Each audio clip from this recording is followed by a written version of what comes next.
திமுக கொள்கை தான் எல்லா கட்சியும் கொள்கை இருக்குதான். திமுக என்ன கொள்கை இருக்குதோ அதே கொள்கை தான் கூட்டணி கட்சிக்கு இருக்குதான். அப்படின்னா ஒரே கட்சியா இருந்துடலாமே, எதுக்கு தனித்தனி கட்சி வச்சிருக்கிறீங்க? உண்மைதானே? ஒவ்வொரு கட்சிக்கு ஒரு கொள்கை இருக்குதுல்ல. அண்ணா திமுக ஒரு கொள்கை, பாரதிய ஜனதாவுக்கு ஒரு கொள்கை, இப்படி திமுகவுக்கு ஒரு கொள்கை, காங்கிரஸுக்கு ஒரு கொள்கை, கம்யூனிஸ்ட் கட்சிக்கு ஒரு கொள்கை, விடுதலை சிறுத்தைக்கு ஒரு கொள்கை, அப்படி ஒவ்வொரு கட்சிக்கும் ஒரு கொள்கை இருக்குது. ஆனா திமுக தலைவர் சொல்றார், ஒரே கொள்கையோட கட்சிகள் எல்லாம் ஒன்றாக இணைத்திருக்க எல்லாமே திமுகவுக்கு போயிடலாம், தனித்தனி கட்சி நடத்த வேண்டிய அவசியமே இல்லை. அண்ணா திமுக பொறுத்த வரைக்கும் கொள்கை வேற, கூட்டணி வேற.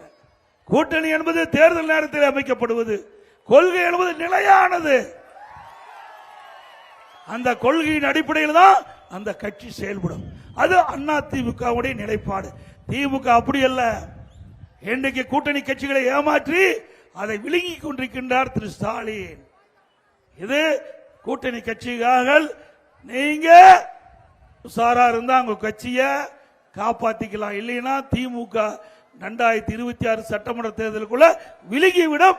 அவ்வளவுதான் நாங்க சொல்ல. இல்லைன்னா வேணுமுன்னே திட்டமிட்டு எடப்பாடி பழனிசாமி கூட்டணியை உடைப்பதற்காக பேசுறான்னு சொல்றான்.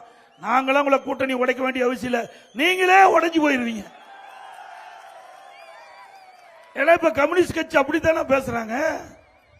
இன்னைக்கு கம்யூனிஸ்ட் கட்சி சேர்ந்த தலைவர் பேசுறாருல, இன்றைக்கு திராவிட முன்னேற்ற கழகம் 98% கொடுக்கப்பட்ட வாக்குறுதியை நிறைவேற்றப்பட்டதா அறிவிச்சாங்க. அப்போ ஒரு போராட்டத்தில் கலந்து கொண்டிருக்கிற கம்யூனிஸ்ட் கட்சி தலைவரை நிருபர் கேட்கின்ற பொழுது அவர் சொல்றார், 98% நிறைவேற்றப்பட்டது உங்களுடைய கருத்து என்னன்னு கம்யூனிஸ்ட் கட்சி தலைவர் கேட்கும் போது, அது என்ன ஒரு தவறான கணக்காட்டு இருக்குது, அப்படி எல்லாம் ஒன்றும் நிறைவேற்றப்படவில்லை அவர் பதில் சொல்றார். அப்படி என்றால் அந்த கட்சியில முரண்பட்ட கருத்து இருக்குது.